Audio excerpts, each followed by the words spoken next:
Hi, I haven't done a video in a while. If you hear the fan in the back, I'm sorry. I just had a vent about some stuff that's going on because today, the past couple weeks have been weird as far as, not as far as the quarantine. I'm still, obviously, I don't work, I'm not working at the schools right now. I have my ESL student once a week. Like I mentioned, my other two students are on leave or switch times. And then I'm keeping busy with my radio show that I'm doing. You can follow my social, well, my Twitter for that. I talk about that on Twitter, about the radio show that I do and stuff like that. And that's volunteer, so it's not even, I'm not even getting paid for that, but that's fun anyway.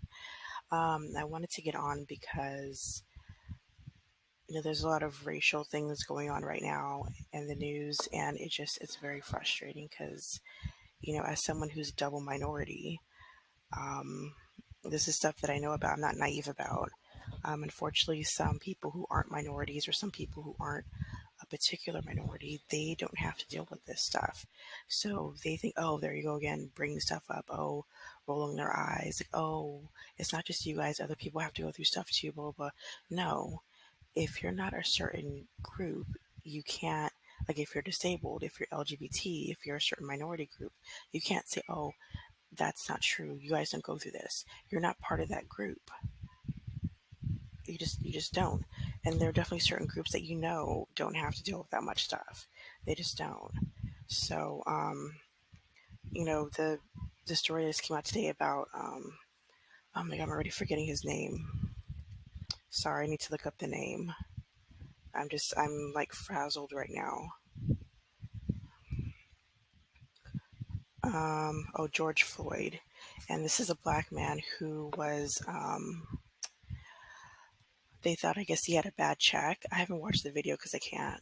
I can't. They thought he had a bad check, so they basically handcuffed him and they were stomping on his neck, like literally just kneeling on his neck, and he died. And we just had a couple weeks ago, Ahmad, and I forgot his last name. I'm sorry. Who? Because there's so many. Someone had a list of all the black victims of either police brutality or having cops called on them for stupid reasons or whatever, like a whole list. I can't even think of the names. I need to go find the list because it was crazy. I was like, oh, I forgot about that one. I forgot about that one.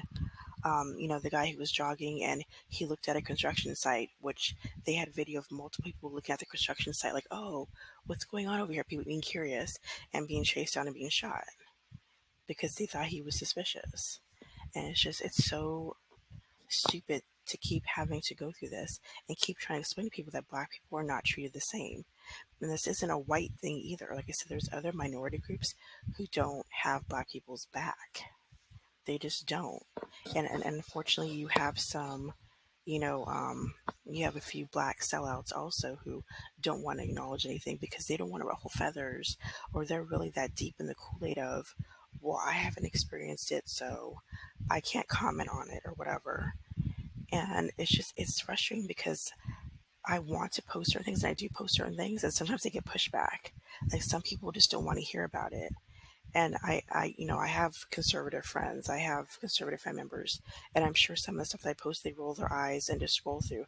I've had a couple friends try to combat me and be like, oh, well, white people have to go through stuff too. And I'm like, what do you have to go through? And I never get a response. If you're going to say something, you have a response for it. They've had white people on the news protesting because Becky and Susan and Chad and Scott can't get their hair done and can't get a manicure pedicure and can't go to the beach, and they're in the officer's face screaming and nothing happened to them. But we have George who is trying to was it cash a check or whatever, and he gets stomped on the neck. We have Eric Garner who was selling something, and instead of just saying, hey, you can't sell anything, they choke him to death.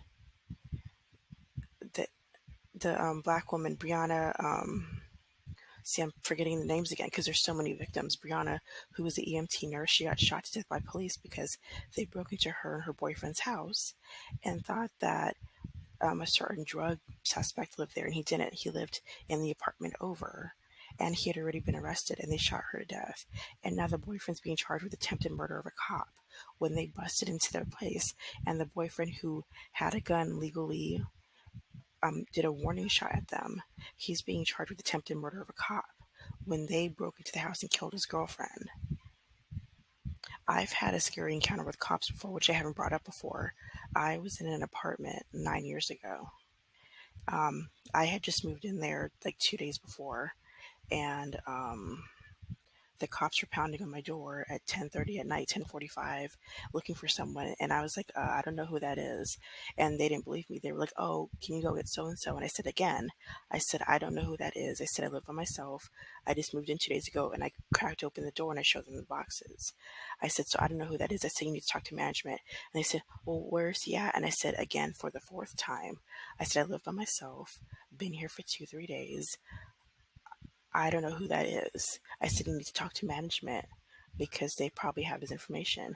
And then they had to back off after that because I wasn't backing down and they needed to talk to management. And also, on top of that, they were like, oh, well, do you think the neighbors know? How would I know what the neighbors know if I just moved in? Like, and I was worried because I was like, I need to be firm with the cops, but I'm not trying to get shot and killed either. So luckily they backed off, but a couple of them looked at me like they didn't believe me, and they were kind of hanging out near my apartment for a little bit, for like a few minutes, and then they left. So I've had a scary encounter with the cops before. So when I heard the Brianna story, that that scared me because I was like, man, that happened to me before. But I mean, I didn't get killed, but having officers assuming that someone lives there, it's just there's just too many stories. And it's like, oh, they just had the black guy who told a lady to put her dog on a leash. This was yesterday in Central Park. You need to put your dog on a leash. She lied and said, oh, an African American man's threatening me. And he could have been killed. He could have had the cops come and kill him. And it's just, oh, I was just scared. He's telling you to put your dog on a leash because those are the rules. And again, you have another Karen, Becky, Susan, whatever, who thinks they're above the law and thinks they don't have to do stuff.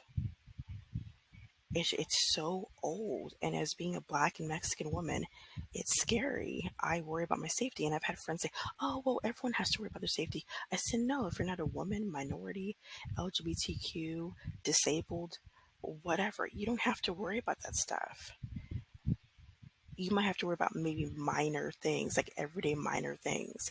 But, I've had experiences where, I've been trying to look for a room rental the past couple years.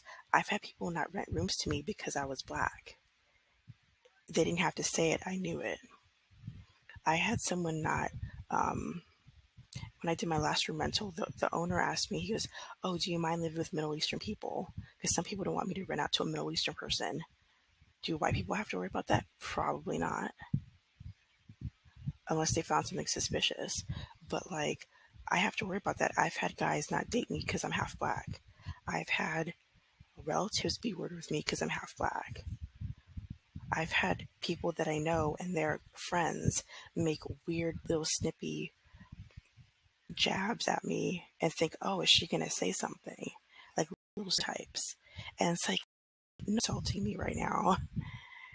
And sometimes, unfortunately, I didn't say anything because I'm not a confrontational person. And then I was so pissed at myself. I'm like, no, that was my opportunity to educate. I've had people tell me that they're shocked that I'm not ghetto, that they're shocked that I speak properly, that they're shocked that I'm educated. They're shocked that I don't have multiple baby daddies. That's insulting. Do white people have to hear that? No. Do Asian people have to hear that? I don't think so. That's a black and Hispanic thing. They just had 3 white guys. I saw on video, one of them killed 3 people. He was chasing the cops. The cops ran from him. 2 other white guys got called. They came out, one with a chain, one with a knife, trying to slash the cops. Nothing happened to them. But stuff is happening to black people, but we need to stop race baiting. I've already seen some people post stuff and like, oh, so-and-so's race baiting. Oh, why is this a racial thing? It's just wrong. Do you see this happening to white people? No. And I'm glad I follow many white people who know their privilege and know what's going on. And again, it's not just a white thing. I've actually seen some Hispanic people be like, oh, let's not make it a racial thing. Are you serious? Like, you're brown too. Don't act like you're not. That's why I had to tell a couple people, I said, it's not a white thing. Everyone, other minority groups need to have black people's backs. It's not just a white thing, because I know plenty of people that have Black people's backs, and I know plenty of minorities who don't. So, I mean, I just had events about that because it makes me worry for my safety. And I'm going to put some posts up on my social media, and I already know I'm going to get the eye rolls every time I post something either about coronavirus, about people not being sensitive to that, or people, like some of the racial stuff in the news. I try not to put that on there a lot, but every time I do, I lose like 4 or 5 followers. They don't want to hear it. That's your privilege, because you don't have to hear it. You can roll your eyes and whatever. I have to worry about that. And you have these people that are mad. Oh, I can't get my hair done. Oh, I'm being oppressed. People in Orange County are like, oh, I'm being oppressed right now. This is like slavery. Are you joking right now? So anyway, sorry, I just had to get this off my chest. It's late. I'm kind of whispering right now. I have the fan on. If this sounds not good, I'm sorry, but I just had to get this off my chest. And I'm posting up on my social media, so you can follow me on Twitter, Facebook, Instagram. My Twitter, Instagram is SoCalGirl83. I'll have it on the bottom. If you want to follow me and listen to my radio show, that's fine. I talk about that on Twitter, Instagram. Instagram and Facebook is more like my teaching and personal stuff. My Twitter is more like my boy band world and my radio show. So keep it a little bit lighthearted, but I do, and it's sad that I have to worry about putting posts up like that, because I'm worried about, is someone going to get annoyed? I shouldn't have to worry about that. If you want to talk to me, please go ahead, leave comments. You can talk to me on my social media, whatever. I hope everyone's doing well. Please stay safe. Please be responsible. Please don't be inappropriate. And hopefully we'll be out of this safely and soon, in a safe way. Yeah, that's it. I'll try to have more happy posts next time. I might have some good news coming. I might. I'm waiting to hear about my unemployment, and once that unemployment kicks in, I'm going to have some very good news. So that's for another day, and yeah, that's it. This world's a crazy place right now. Bye.